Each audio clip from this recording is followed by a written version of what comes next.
여러분 안녕하십니까? 한 주간의 뉴스를 더 깊이 있게 분석하는 전주 MBC 더 체크 이몽진입니다. 먼저 이슈 체크에서는 검찰이 새만금 태양광 사업을 정조준하고 있는데요. 사업 전반에 어떤 영향을 미칠지 살펴보겠습니다. 이어서 전주시에 전주천 벌목과 준서를 두고 환경단체가 주민 감사를 청구했다는 뉴스, 초등학교 수업 시수 제한에 교원단체가 반발하고 있다는 내용도 짚어보겠습니다. 이슈 토론에서는 제22대 총선을 바라보는 청년과 여성, 신인, 정치인의 생각은 어떤지 이야기 나눠보겠습니다. 먼저 한 주간의 이슈 살펴보겠습니다. 장충석 변호사 함께했습니다. 안녕하십니까? 안녕하십니까? 네, 검찰이 새만금 수상 태양광과 군산 육상 태양광 사업을 동시에 정조준하고 있는데요. 자, 비리 혐의 피해자들이 구속되면서 파장이 커지고 있습니다. 그런가 하면 최근에는 수상 태양광과 관련해 설립된 법인의 핵심 관계자가 구속이 됐습니다. 자, 어떤 혐의를 받고 있습니까? 네, 그 새만금 방조제 안쪽에 그 공유 수면 위에다가 태양광 발전 시설을 설치를 하는 사업입니다. 이게 지금 총 사업비만 4조 6천억 원에 이른다는 역대 최대 규모의 어떤 수상 태양광 발전 사업 조성 사업인데요. 이 사업이 그 약 5년 전에 당시 이제 산업통상자원부에서 인허가가 이루어졌고, 당시에 이제 수력 원자력과 그다음에 현대글로벌 업체에서 이 사업 추진을 위해서 군산시에 이제 특수목적 법인을 설립을 했는데요. 이번에 구속이 된 그 A씨가 이 특수목적 법인에서 그 사업단장을 지낸 인물입니다. 지금 검찰이 혐의점으로 보고 있는 부분이 이 A씨가 그 당시 사업 인허가 과정에서 사용할 목적으로 비자금을 조성을 했고, 이 보조금을 좀 불법적인 어떤 용도로 사용을 했다라는 그런 혐의점을 추궁을 하고 있는 것으로 알려져 있는데, 이번에 영장이 발부가 되면서 좀 수사가 급속도로 진척이 되는 그런 모양새를 보이고 있습니다. 네, 작년과 올해 관계기관에 대한 전방위적인 압수수색이 구속으로 이어졌는데요. 자, 지난 2020년부터 군산시가 본격 추진하고 있는 새만금 육상 태양광에 대한 수사도 지금 진행 중이죠. 예, 그렇습니다. 이 새만금 그 매립부지에 육상 태양광 시설 단지를 설치하는 사업도 지금 추진이 되고 있는데, 총 사업비가 약 1,300억 원가량 되는 그런 규모입니다. 이 사업 과정에서 이제 감사원 조사 결과 그 좀 특혜 의혹이 있다, 이런 의혹이 제기가 돼서 그 뒤에 이제 검찰 조사가 진행이 됐고, 지난해 이제 검찰이 군산시청에 대한 압수수색까지 진행을 했었던 상황이었는데요. 지금 이 사건으로 구속돼 있는 B씨 같은 경우에는 지금 사업 추진 과정에서 일종의 어떤 브로커 역할을 좀 했다는 그런 혐의를 받고 있습니다. 그러니까 이 B씨가 군산시 공무원들을 상대로 이 사업 수주, 공사 수주에 대한 알선을 한다던가, 아니면은 어떤 공무원들을 상대로 좀 특혜를 요청을 한다든지, 이런 알선을 해서 그 대가를 금전으로 지급을 받았다는 그런 혐의를 받고 있는 상황입니다. 네. 자, 이처럼 사건 수사가 확대되면서 태양광 사업 전반에 영향을 미치는 것 아니냐, 이런 우려의 목소리도 나오고 있습니다. 어떻습니까? 지금 이제 수상 태양광 발전 사업 같은 경우에는 지난 2018년경부터 추진이 되기 시작을 했는데, 아직 이제 여러 가지 문제점들이 발생을 하면서 사업이 착공하지 못하고 좀 계속적으로 연기가 되고 있는 그런 상황입니다. 이제 좀 중요한 역할을 해야 되는 어떤 한국수력 원자력이라던가 이런 기관에서 지금 좀 재정적인 여력이 악화되고 있다는 소식도 들리고, 투자 여력이 감소하고 있다, 이런 문제 제기도 되고 있는 상황인데, 또 지난해에는 관련해서 이 한수원 국정감사에서 또 여러 가지 문제점들이 지적이 되기도 했던 상황이었거든요. 이런 상황에서 지금 이 태양광 사업 비리로 또 관련자들이 연속적으로 구속이 되는 일들이 벌어지다 보니까 좀 태양광 사업 전반에 악영향을 미치는 거 아니냐, 이런 우려의 목소리들이 지금 계속 커지고 있는 그런 상황인 것 같습니다.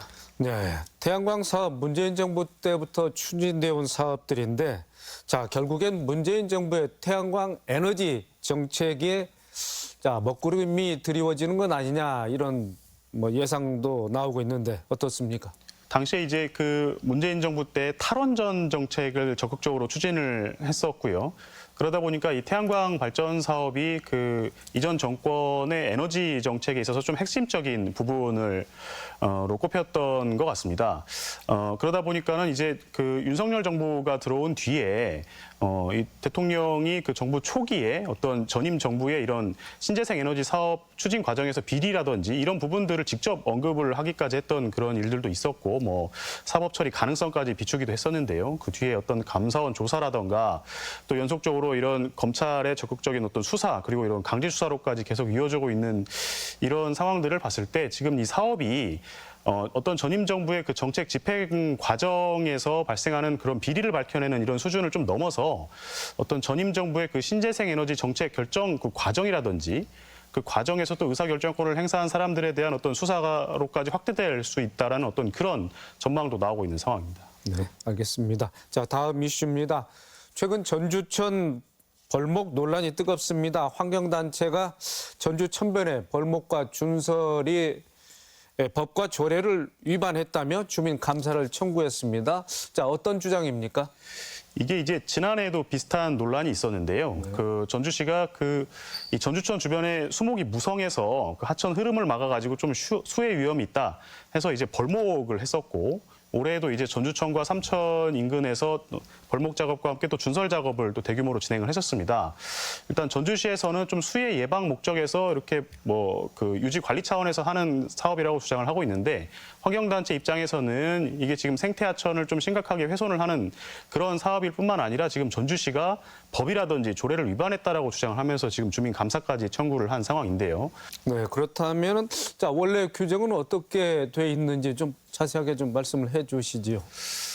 하천법에 보면 이 하천을 관리하는 공사를 진행을 하기 위해서는 그 하천관리청의 어떤 허가나 승인을 받도록 돼 있습니다. 이 사건 같은 경우에는 지금 전북자치도가 그 하천관리청이 되는 것인데요. 그런데 이제 같은 법에 보면 경미한 사항에 대해서는 하천관리청이 아니더라도 그 일반 기관들도 이렇게 유지보수를 위한 공사를 할 수 있도록 되어 있거든요. 그래서 이제 그럼 경미한 상황이 뭐냐 여기에 대한 해석이 좀 갈리고 있는 것 같은데 일단 법에 보면은 어떤 하천의 구조적인 형상에 영향을 끼치지 않는 통상적인 유지 관리를 위한 어떤 그런 공사들을 경미한 사항이라고 정리를 하고 있습니다. 그러니까 지금 전주시 입장에서는 어떤 그 뭐 벌목이라든지 준설이 이런 통상적인 유지 관리에 불과하기 때문에 허가 없이 전주시가 뭐 공사를 할 수 있다 이렇게 해석을 좀 하고 있는 것 같고요. 이제 환경단체 입장에서는 지금 벌목의 규모라든지 준설의 규모가 지금 상당히 크다 보니까 이것이 어떤 경미한 상황, 통상적인 유지 보수를 넘는 어떤 상황이다. 이런 쪽으로 좀 해석상에 서로 차이를 보이고 있는 것 같습니다. 네, 그런가 하면 전주시의회 한 의원은 전주시의 전주천 삼천 명품 하천 조성 사업 백지화를 주장하고 나섰습니다. 자, 어떤 부분에 문제가 있다고 제기하고 있는 겁니까? 이 지금 전주천 삼천 그 명품 하천 프로젝트라는 것이 지난 2월에 우범기 전주시장이 발표를 했던 내용인데요. 네. 7년간에 걸쳐서 그 전주천변 주변에 어떤 문화시설, 체육시설들을 조성을 하겠다는 그런 계획을 발표를 했는데 이제 전주시 의회에서 이제 한 의원이 그 문제 제기를 하기를 이 전주천이라던가 삼천 개발 사업이 좀 하천 보존이 아니라 지나치게 개발 위주로 흘러가고 있다. 이런 식으로 주장을 하면서 좀 백지화 주장을 하고 있는데 그 전주시에서 이 프로젝트를 발표를 할 당시에 어떤 전주 시민들의 여론조사를 인용을 하면서 근거 자료를 제출을 했었습니다. 그런데 이제 전주시 의회에서 지적을 하기를 그 해당 여론조사가 사실은 전주 시민들의 의도가 이 하천을 좀 그 보전하는 쪽에 가까운 거였는데 전주시에서 이것을 하천을 개발하는 쪽에 가까운 것이다라고 좀 해석을 왜곡했다 이런 주장을 하면서 이 부분들에 대한 백지화 주장을 좀 하고 있는 상황입니다. 네. 자, 전주시가 지난해에 이어 올해도 전주 천변과 하천변에 대해서 강도 높게 벌목을 했습니다. 자, 이 부분을 두고 환경단체와의 갈등의 골이 깊어지고 있는데, 자, 전주시 입장 어떻게 남아 있습니까? 일단 앞서 말씀드린 것처럼 전주시에서는 이 작업 자체가 어떤 시민 안전을 위해서 통상적인 유지 관리를 한 것이기 때문에 어떤 법령 위반이라던가 절차 위반은 없다라는 그런 입장을 보이고 있습니다. 다만 이제 그 앞으로 사업 추진을 하는 과정에서 시민 의견을 좀 더 잘 수렴을 하고 뭐 협의 절차 등을 좀 충실히 이행하겠다 이런 입장을 좀 같이 내놓고 있습니다. 네. 자, 우범기 전주시장 퇴진 운동까지 불사하겠다는 환경단체인데요. 자, 주민 감사 청구 절차는 어떻게 되고 있습니까? 법에 보면은 이제 도내에 거주하는 18세 이상 주민이 감사를 청구할 수 있는데요. 감사를 청구를 할 때 200명 이상의 연대 서명을 받아서 제출을 해야 됩니다. 그런데 감사 청구가 이루어지게 되면 이제 이런 요건들이 제대로 갖추어진 청구인지를 심사하는 절차를 거치게 되고 적법한 감사 청구다라고 이렇게 해서 수리 결정이 나게 되면 60일 내에 감사를 진행을 해서 그 결과를 공표하도록 돼 있습니다. 그리고 공표를 하면서 관할 자치단체 등에 필요한 조치를 취할 수 있도록 요구하는 그런 절차들도 함께 규정이 돼 있습니다. 네, 알겠습니다. 자, 마지막 이슈입니다. 자, 초등학교 현장 체험 학습을 하루 6시간으로 제한하는 전북특별자치도 교육청의 지침에 대해서 교사들이 반발하고 나섰습니다. 자, 이런 지침이 내려진 배경 어디에 있을까요? 그러니까 이제 그 수업 시수라고 하죠. 학습을 어떤 세는 단위 이것인데 이 수업 시수 중에서 현장 체험 학습을 가게 됐을 때 하루에 6차시 내로만 그 수업 시수를 사용할 수 있게 하는 어떤 그런 지침에 대한 부분인데요. 이제 전북교육청 입장에서는 이 현장 체험 학습이라는 것이 개별 학교에 좀 재량이 있다 보니까 상대적으로 좀 현장 체험 학습을 많이 가게 되는 학교 같은 경우에는 실제 어떤 교내에서 이루어지는 필수 교과목에 대한 학습을 하기 위한 수업 시수가 부족해지는 이런 현상이 생길 수 있어서 좀 학습에 지장을 초래한다. 이런 부분들을 막기 위해서 좀 현장 체험 학습의 시수를 제한한다라는 어떤 그런 입장을 발표하고 있는 상황입니다. 네, 전북교육청이 정한 일일 수업 시수를 준수할 경우에 체험 학습을 제대로 진행하기가 불가능합니까? 이제 그 현장 체험 학습이 6차시로 제한이 되게 되면 6차시면은 보통 오후 2시 30분 정도에 수업이 마무리되는 그런 시간입니다. 그렇기 때문에 이제 현장 체험 학습을 마치고 복귀를 그때까지 해야 된다라는 건데요. 근데 이제 현장 체험 학습은 보통 그 뭐 현장까지 이동하는 시간이라던가 복귀하는 시간도 전부 수업 시수에 포함이 되기 때문에 이런 이동 시간이라든지 현장의 점심 시간 등을 제외를 하게 되면은 실질적으로 현장 체험 학습이 이루어지는 시간이 아주 적어져서 효율적으로 좀 이루어지기 어렵다. 이런 문제 지적이 좀 있는 상황이기도 하고요.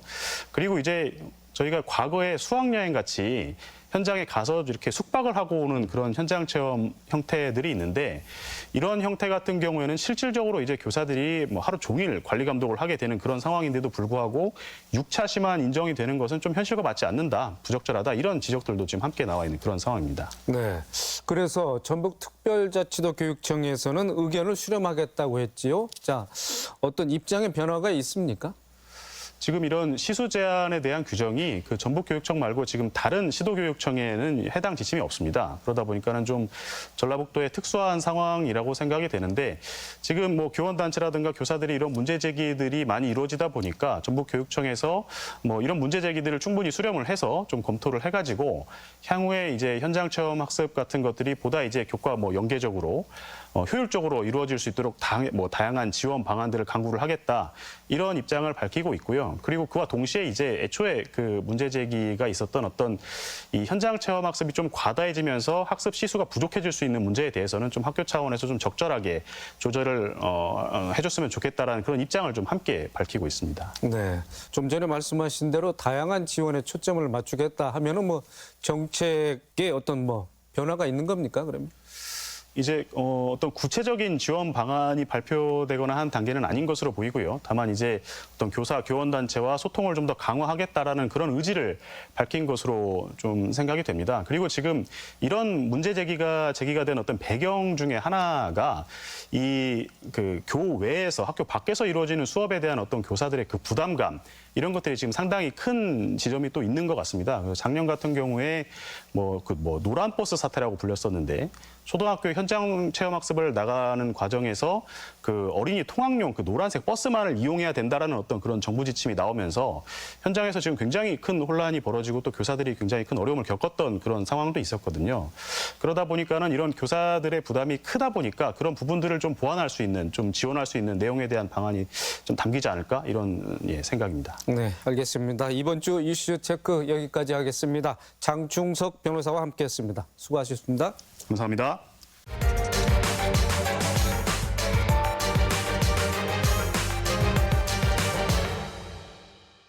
이슈 토론입니다.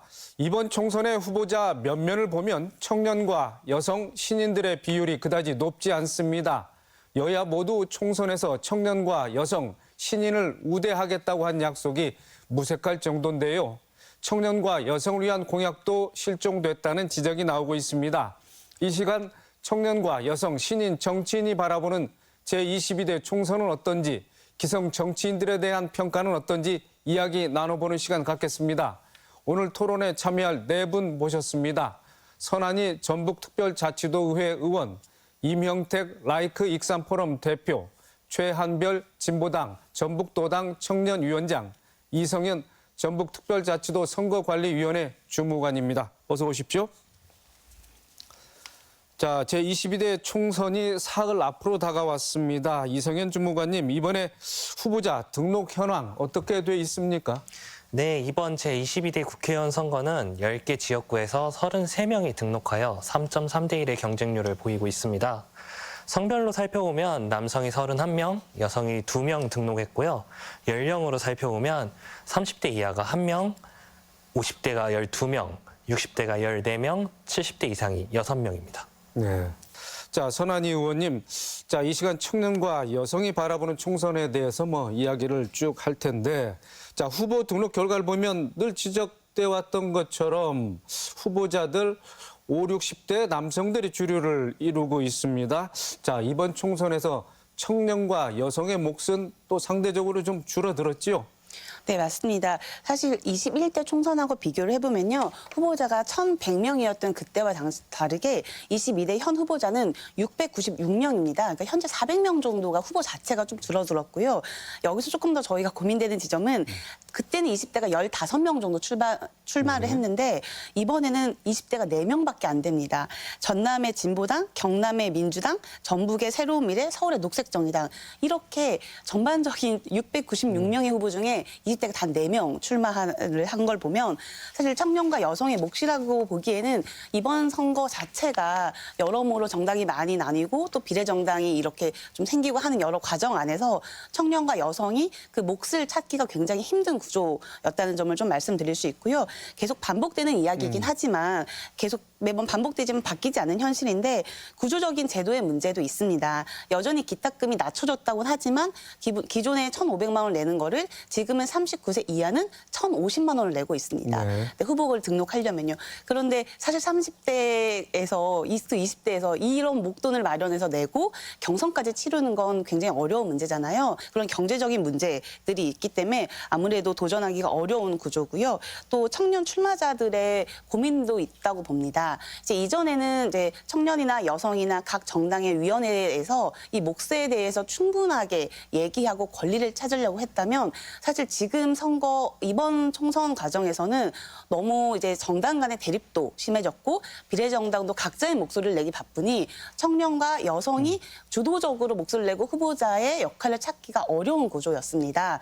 아무래도 그런 상황에서는 청년 후보자들도 이제 청년에게 기회를 줘야 한다는 건 아무래도 이제 다른 대중에게 역할을 부여받기가 쉽지 않기 때문에 청년 정치인의 필요성에 대해서 다시 한번 언급되고 그래서 청년 정치인의 필요성이 담보되어야만 그다음 선거에서 다시 정말 지역에 그리고 국가에 비전을 가진 새로 미래 지향적인 청년 정치인이 필요하다라는 담론이 형성되어야만 아마 다음에 좀 나아질 거라 생각합니다. 지금 각 정당이 갖고 있는 청년의 가산점으로는요. 경선 이기기가 쉽지 않습니다. 그래서 그런 구조적인 문제에 각자의 정당의 역할과 청년 정치인의 역할이 충분히 제대로 발휘될 때 이 지금의 이 20대가 4명밖에 없는 현실이 좀 깨지지 않을까 생각합니다. 네, 잘 들었습니다. 이명택 대표님. 자, 여야 모두 총선에서는 청년이나 여성을 우대하겠다고 약속을 했지만은 정말 무색한 상황 아니겠습니까? 자, 왜 이런 일이 반복되고 있다고 분석할 수 있습니까? 네. 일단 정치 문화, 정당 문화 자체가 현재 우리나라 현재 수준이 어떤 청년 정치인, 여성 정치인이 진입할 수 있는 그런 문화가 형성돼 있지 않은 대단히 어찌 보면 후진국형 정치 문화를 갖고 있는 것 같아요. 그래서 실제로 그 국제의회 연맹에서 2023년에 발표한 보고서를 보니까요. 그 40세 미만의 청년 정치인 비율이 세계 평균 18.8%더라고요. 네, 우리나라가 3.7%입니다. 그러니까 155개국 중에 142위더라고요. 그리고 여성 정치인 비율이 세계 평균이 16.7%. 우리나라 여성 의원 비율이 16.7% 정도 되는데 세계 평균이 26.5%예요. 이것도 190개 조사국 중에 115위 수준이거든요. 그러니까 현재 우리나라 정치 자체가 상당히 좀 과거 어떤 좀 상황에 머물러 있는 그런 수준이 있다는 것이고 그래서 어떤 그런 사회적 인식에 따라서 2005년도에 법으로 공직선거법에 지역구 국회의원 공천은 여성은 30% 이상 정도 하도록 노력해야 한다라고까지 공직선거법을 만들어놨거든요. 그런데 현재 뭐 거대 양당 국민의힘이나 더불어민주당이 이 규정을 2005년부터 지금까지 20년 동안 한 번도 지킨 적이 없습니다. 법은 만들어놓고 정신은 만들어놨으나 현실에서 전혀 그게 작동되지 않고 있는 거고 또 우리 전북 지역으로 좀 돌아와서 생각해 보면 실제 민주당의 어떤 공천 구조의 어떤 경선 과정에서 거의 조직 중심, 세 중심의 어떤 선거가 이루어지고 있고 그래서 비용이 많이 들고 상당히 어떤 좀 낡은 정치 구조, 뭐 우리 도민들이 많이 문제점을 알고 있는 6개월 종이 당원, 뭐 그때만 갑작스럽게 당원으로 엄청나게 많은 양을 받고 6개월만 당원하다가 경선 끝나면 또 당원이 그만두고 그러니까 이런 좀 낡은 구조가 여전히 유지되고 있고 그런 조직력을 확보하고 있는 그러한 사람들이 또 국회의원 경선을 통과할 수밖에 없는 이런 좀 구조가 있는 것 같고요. 그런 악순환이 좀 반복되고 있는 것 같습니다. 네, 알겠습니다. 자, 최한별 위원장님, 요즘 뭐 선거운동 하시느라 바쁘실 텐데, 자, 이번 총선을 바라보는 청년들의 시각 또 기성 정치를 대하는 그런 청년들의 어떤 바람이라 그럴까? 염려스러운 지점 어떻게 보고 계십니까? 제가 최근에 이제 문화예술계에서 일하시는 청년 4분을 만났어요. 그분들께서 저는 이제 문화예술 공약을 조금 얘기해 주실 거라고 생각을 했는데 오히려 굉장히 현실적인 얘기를 전해 주시더라고요. 이제 정치권에서 흔히 얘기하는 애 낳으면 얼마 주겠다, 뭐 청년한테 얼마 주겠다 이런 공약 사실 다 필요 없다. 그동안 이제 많이 속았고 잘 이행 안 될 거라는 걸 안다. 그런 공약을 얘기하는 것보다 오히려 청년들의 아픔에 진정으로 좀 공감할 수 있는 정치가 필요하지 않겠냐 이런 말씀해 주시더라고요. 저도 청년으로서 굉장히 공감이 많이 되는 이야기였거든요. 실제로 청년들은 뭔가 이제 정치인들이 시혜적으로 베푸는 것보다는 정말로 나랑 같이 내 아픔이 뭔지 알고 그걸 해결하기 위해 노력하는 정치인을 필요로 하고 있다고 생각하고요. 근데 아직까지 기성 정치는 그런 청년들의 기대에 못 미치는 것 같고 이번 총선도 마찬가지로 청년들의 기대에 많이 부응하지 못하고 있는 것 같습니다. 네, 이명택 대표님, 이번 총선에서도 민주당의 독주 현상이 좀 두드러졌습니다. 영남 쪽에서는 또 영남 그쪽대로, 호남은 뭐 말할 것도 없고요. 자, 지역에서 이처럼 특정 정당의 쏠림 현상, 지역 정치에 어떤 영향을 준다고 보십니까? 예, 뭐 저도 개인적으로는 우리 호남, 영남 이런 어떤 지역 감정에 기반한 이런 좀 일당 독주하는 이런 정치 구조 바뀌어야 된다는 목소리를 뭐 나름대로 개인적으로 많이 내고 노력해온 편인데요. 뭐 다 아시지만 경쟁 없는 정치라는 것이 결국 독선과 독단으로 흐를 수밖에 없고 무능력함으로 연결될 수밖에 없다고 생각을 합니다. 네. 이건 GRDP를 보면 알아요. 우리나라 지역 내 총생산, 나름대로 그 지역의 경제력을 이렇게 평가하는 지표인데 전라북도하고 대구가 거의 가장 꼴찌 수준의 2개의 지역입니다. 17개 강역권 중에. 그러니까 대구는 국민의힘, 우리 전북은 더불어민주당, 그러니까 일당 독식을 거의 한 35년 동안 하고 있다 보니까 경쟁 없는 정치가 되고 있는 것이고 그래서 지역의 어떤 낙후, 지역의 경쟁력 저하 이런 것들이 필연적으로 따라오고 있다는 것이죠. 그런 구조가 좀 근본적으로 변할 수 있도록 자꾸 좀 도민들도 다른 선택지에 대해서 좀 고민하는 좀 그런 부분이 필요할 것 같아요. 그래서 좀 뭐 그러기 위해서 물론 이제 다른 민주당이 아는 다른 정당과 다른 정치 세력들도 좀 어렵지만 전북에서 자꾸 뭔가 좀 적극적으로 시민들과 소통하고 어떤 정치의 변화에 대해서 좀 목소리 내면서 그 크기를 계속 커가게 할 수 있는 노력을 뭐 해야 되는 현실인 것 같습니다. 이걸 누가 만들어주진 않기 때문에 하여튼 네. 예, 하여튼 그런 구조가 좀 깨지기를 바랍니다. 그런 면에서 우리 선한미 의원은 또 민주당의 몸을 담고 있는데,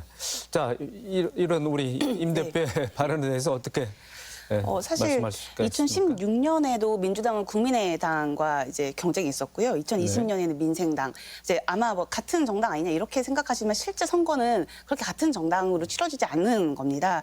그리고 사실 유권자의 심판은 총선에서는 늘 있었습니다. 그러니까 미워도 다시 한번 찍어주자 이런 구조가 전혀 아니었던 거예요. 못하면 다시 심판하는 구조로 유권자들은 계속 선택을 해주셨는데 저는 이런 질문이 나올 때마다 좀 걱정스러운 건 사실 그래도 이번에는 보수 정당에서 10개 선거구에 모두 후보를 내는 큰 의미 있는 성과가 좀 있었습니다.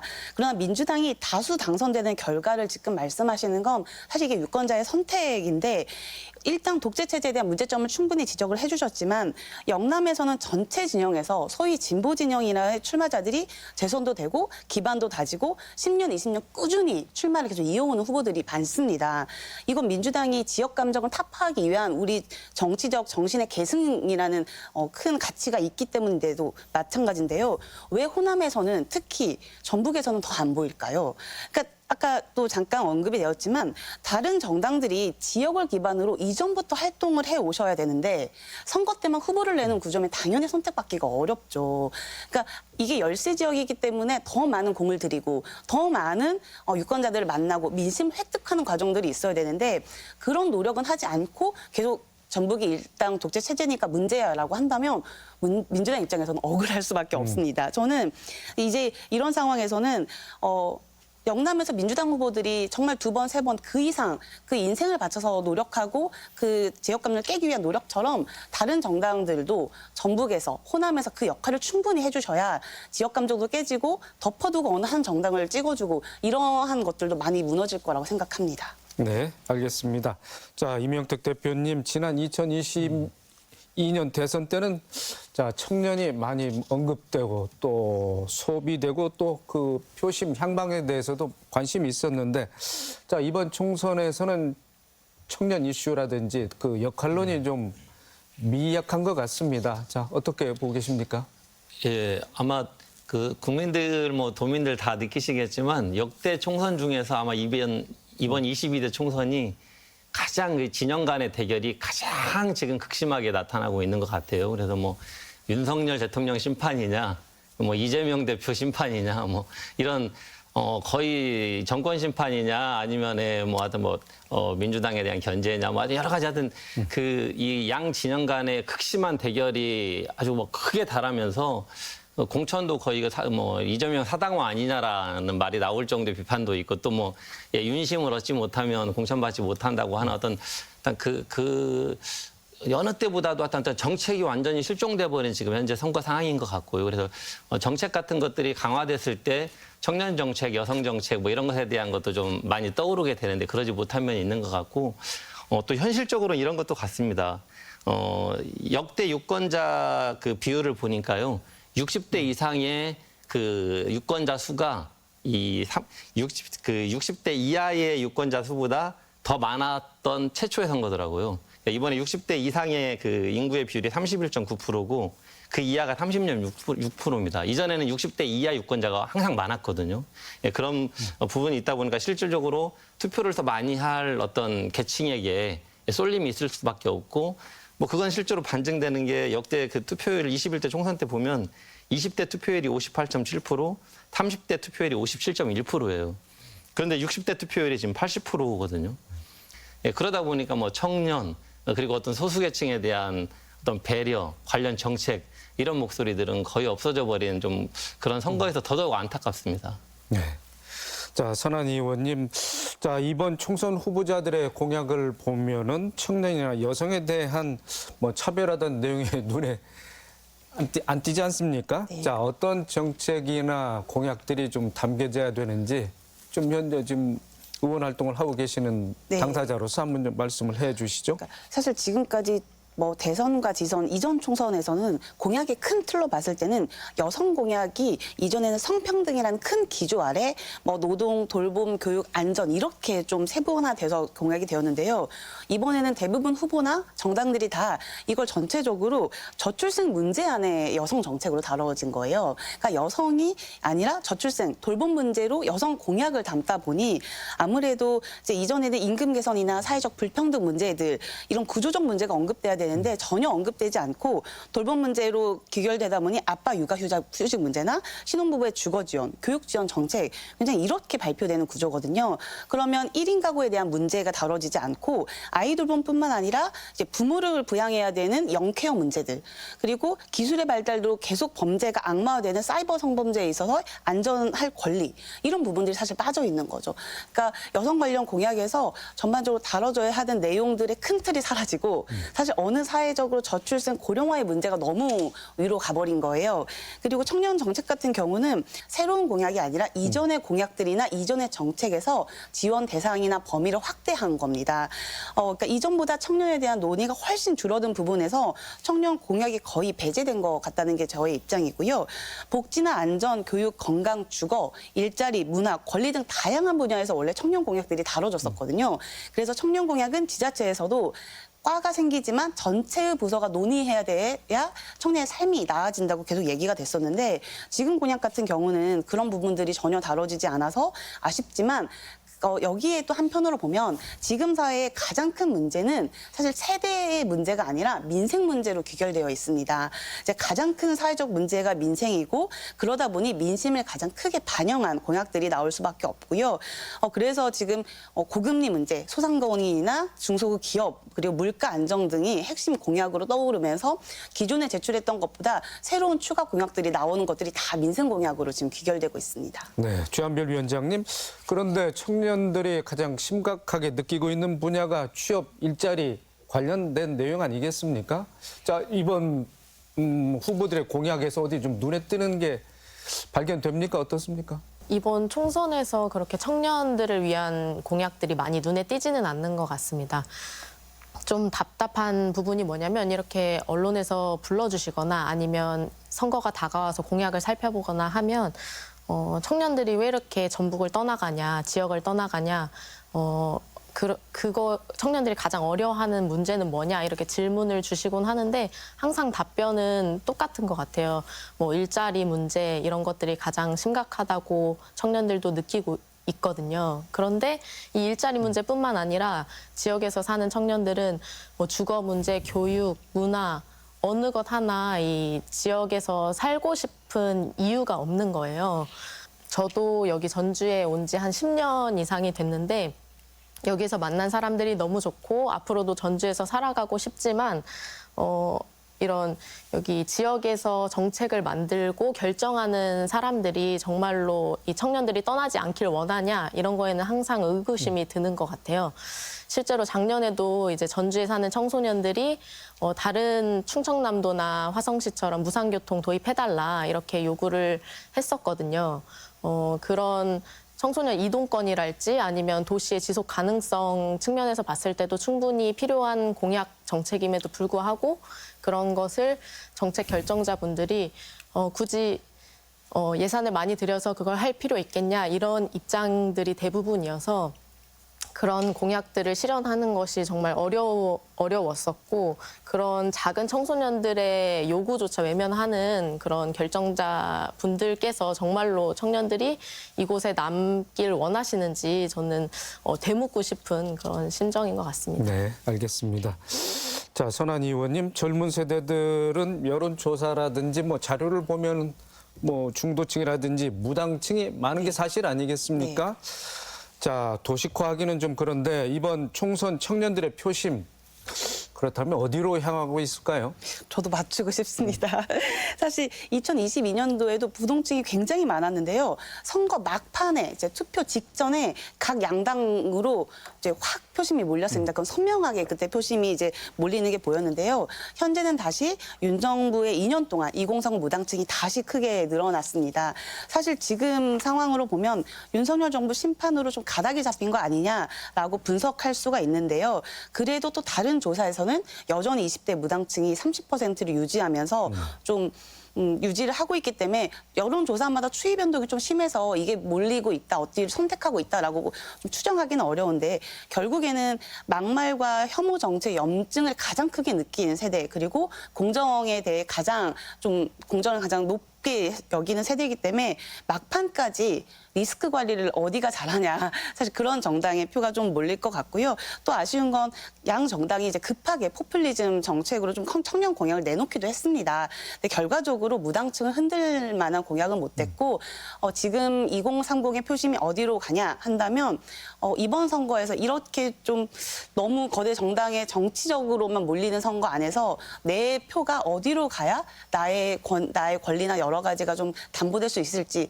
그런 부분에 있어서 좀 더 논의가 되는 구조라면 막판에 좀 표심들이 갈리지 않을까 싶습니다. 네, 이 부분에 대해서도 우리 최한별 위원장께서는 또 어떤 생각을 갖고 계십니까? 우선 청년들이 현재 윤석열 정부에 대해서 좀 부정적인 평가를 하는 게 다른 세대들보다 높더라고요. 그런데 실제로 투표를 하겠다는 사람은 다른 세대들보다 적고요. 그래서 청년들이 투표를 다른 세대보다 적게 할 가능성이 있긴 하지만 이런 상황에서도 또 정치에 관심을 가져야 된다라고 말하는 청년들이 계속 많아지는 상황인 것 같습니다. 최근에 어떤 뉴스 기사를 봤는데 대학가 곳곳에 대자보가 붙고 있다고 하더라고요. 교대에서는 서희초 문제를 다시 상기하면서 다시는 그런 일들이 발생하면 안 된다. 우리 내일을 위해서 투표하자. 이런 대자보들이 붙고 있고 전세 사기나 이태원 참사 문제를 언급하면서 우리들의 안전이 지금 많이 위협받고 있는데 우리가 꼭 투표를 해야 된다. 이런 대자보들이 계속 붙고 있는 걸 보면 대체적으로 윤석열 정부에 대한 심판 여론이 높은 것 같고 그런데 또 제 생각엔 그 표가 다 민주당으로 가지는 않을 것 같다는 생각이 들어요. 아까 앞서 말씀드린 것처럼 정말로 청년들의 현실에 대해서 깊이 고민하고 공감하는 정치인이 누군지 그런 정당이 누군지 잘 살펴보고 투표하지 않을까 그렇게 생각합니다. 네. 자, 이명택 대표님 일찍 정치를 시작했고 비교적 이른 나이에 또 시의원을 역임하셨습니다. 자, 두 번의 시의원을 하는 동안 자, 기성 정치의 벽 아주 견고하다고 느끼십니까? 아니면은 지금도 그걸 깨트릴 수 있는 그런 여지가 있다고 보시는지 어떤 소회를 좀 한번 말씀해 주시죠. 견고하다고 생각을 합니다. 제가 한 12년 정도 지역에서 이제 시민운동 활동가로 생활하다가 지방의원을 이제 8년 했는데요. 저는 일관되게 제가 살고 있는 이 전북에서 너무 그 하나의 당이 이렇게 독주하고 있는 이 구조에 좀 경쟁할 수 있는 그런 정치 구조가 생기는 것, 특히 시민들이 좀 적극적으로 목소리를 내면서 시민들이 좀 주인되는 정치 구조 이거 만들어지는 게 좋겠다라고 생각을 했고 그런 측면에서 보면 거대 양당과 좀 다른 제3지대 정당, 새로운 정당들이 좀 지역에 있으면 좋겠다. 그게 저는 민주당이 더 건강하게 발전하는데도 대단히 좋다라고 생각하거든요. 그래서 그런 이제 일관되게 그런 목소리를 내고 그렇게 활동을 해왔는데 우리 지역은 거의 90% 이상의 권력을 민주당이 지난 한 30년 동안 지방 정치 권력이나 거의 이런 것들을 독점하고 있거든요. 그래서 그런 것이 결국은 우리 지역사회의 어떤 인적 자원, 물적 자원, 경제적 자원 모든 것의 기득권의 정점에 민주당이 있습니다. 사실은. 그래서 이런 구조에 다른 목소리를 낸다는 게 상당히 어려운 일이에요. 특히 저는 이제 우리 지역도 그렇지만 우리 대한민국 정치가 전 이번에 22대 총선도 별로 좀 기대가 안 돼요. 이번 22대 총선이 끝나고 나면 또다시 거대 양당끼리 매일 국회에서 싸우는 정치가 저는 거의 반복될 것이 예측이 됩니다. 그렇게 안 되기를 바라고요. 근데 그래도 저는 그 구조를 깨기 위해서 새로운 3지대 정당이 반드시 나오기를 좀 많이 바라고 그동안 저 나름대로 개인적 노력을 했는데 일단 그런 이번에 22대 총선에도 결과적으로 예측되는 그런 모습을 보면서 우리 지역에서부터 뭔가 바꿔갈 수 있는 노력을 해야겠다고 생각하고 있고 우리 지역민들도 건강하고 좋은 세력들이 적극적으로 인물들이 발굴되면서 민주당과 함께 경쟁하면 그런 인물들, 그런 정치 세력을 선택해 줄 것이다라고 하는 믿음이 있습니다. 알겠습니다.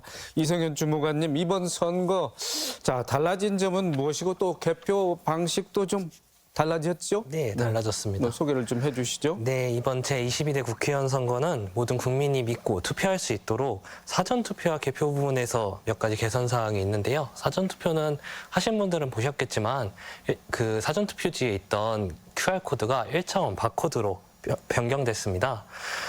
바코드로 변경함으로써 기능은 변화가 없는데요. 다만 QR코드에 대해서 일부에서 부정선거 의혹이 제기하기 때문에 소모적인 논쟁을 끝내고자 그렇게 바꿨습니다. 개표 부분에 있어서도 변화가 있는데요. 종전에는 이제 투표지 분류기에서 분류된 투표지를 심사집계부에서 심사개수기로 확인하는 절차를 거쳤습니다. 하지만 이번 총선부터는 투표지 분류기에서 분류된 투표지를 심사집계부에서 개표사무원이 우선 손으로 한 장씩 넘겨서 확인하고 그걸 다시 심사개수기로 재확인하는 그런 수검표 절차가 추가됐습니다. 아무래도 개표 종료 시간이 늦어질 것으로 예상되는데요. 개표 결과를 다소 늦게 알게 되는 불편함이 있으시겠지만 개표를 정확하게 해 선거의 신뢰도를 높이는 과정인 만큼 이해해 주시면 감사하겠습니다. 네. 자, 그런데 얼마 전에 총선 사전 투표소에 불법 카메라를 장착한 40대 유튜버가 경찰에 구속됐습니다.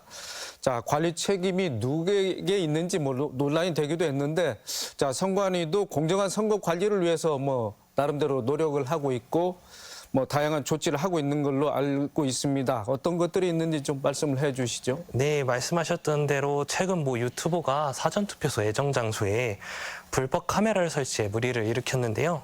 선거관리위원회에서는 사건 이후 모든 투개표소 예정 장소에 불법 카메라 설치 여부를 전수조사했습니다. 다행히 도내에서는 발견된 것은 없었는데요. 이러한 행위는 유권자들의 투표 의사를 위축시키는 중대한 범죄 행위입니다. 선관위에서는 남은 기간에도 투개표 예정 장소에 대한 경비를 강화하고 철저히 더 점검해 나가도록 하겠습니다. 또한 저희 선거관리위원회에서는 공정한 선거관리를 위해서 몇 가지를 준비했는데요. 사전투표한 보관장소 CCTV 공개를 확대했고 투표지 분류기 등 선거장비 보안을 강화했고 마지막으로 사전투표자 신분증 이미지 및 투표지 분류기의 투표지 이미지 기록 보관을 연장했습니다. 특히 사전투표 보관 장소 CCTV 공개 확대의 경우에는 이번 총선부터는 사전투표 보관 상태 화면을 실시간으로 공개하는데요. 보관 상황이 궁금하신 분들은 전북특별자치도 선거관리위원회로 오시면은 별도의 연락 신청 없이 도내 15개 위원회의 사전투표한 보관 상태를 실시간으로 보실 수 있으십니다. 이처럼 저희 선거관리위원회는 선거가 공정하게 치러질 수 있도록 많은 노력을 하고 있으니까요. 안심하고 투표하시기 바라겠습니다. 네, 알겠습니다. 자, 토론을 마쳐야 할 시간이 된 것 같습니다. 이번 총선에 출마한 후보자들에게 바라는 점, 또 이번 선거의 의미 어떻게 보고 계시는지 요약 강조해 주시는 말씀 듣고 이 시간 마치도록 하겠습니다. 먼저 최한별 위원장님. 네. 이번 선거는 무능하기도 하고 민생 문제를 외면하는 윤석열 정부를 심판하는 선거여야 한다고 생각을 합니다. 윤석열 정부 심판이라는 큰 대의를 가지고 출마하는 후보자들이 당연하다고 생각하고요. 그런데 그것만 있으면 안 된다고 생각합니다. 저희 지역의 발전을 위해서 어떤 비전을 가지고 있는지, 지역에 대해서 얼마나 잘 이해하고 있는지, 그리고 지역 주민들이 어떤 것에서 어려움을 겪고 있고 그 문제 해결을 위해서 어떻게 나설 사람인지 이런 것들을 당당하게 밝힐 수 있어야 되고 그럴 만한 준비가 돼 있는 후보자들이어야 한다 이렇게 생각을 하고요. 청년의 입장에서는 청년들한테 얼마 주겠다 이런 시혜적인 입장에서 공약을 제시하는 후보가 아니라 정말 청년들의 입장을 진심으로 고민하고 옆에서 같이 문제 해결을 위해 힘쓸 수 있는 그런 후보가 그런 국회의원이 필요하다. 네, 그런 선거가 되었으면 좋겠다 이런 생각입니다. 네, 이어서 우리 이성현 주무관님. 네, 저는 선거가 이제 손에 꼽을 정도로 얼마 남지 않았습니다. 4월 10일 여러분의 선택으로 앞으로 4년의 대한민국이 만들어지는데요. 아직 투표하지 않으신 분들은 후보자의 정책과 공약을 꼼꼼히 살펴서 꼭 투표하시기 바라겠습니다.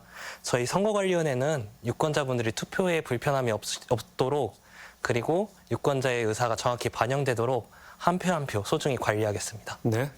자, 이명택 대표님. 네, 우리 전북의 국회의원 선거는 아무래도 조금 보는 재미가 덜하다고 하는 이야기를 많이 하시는데요.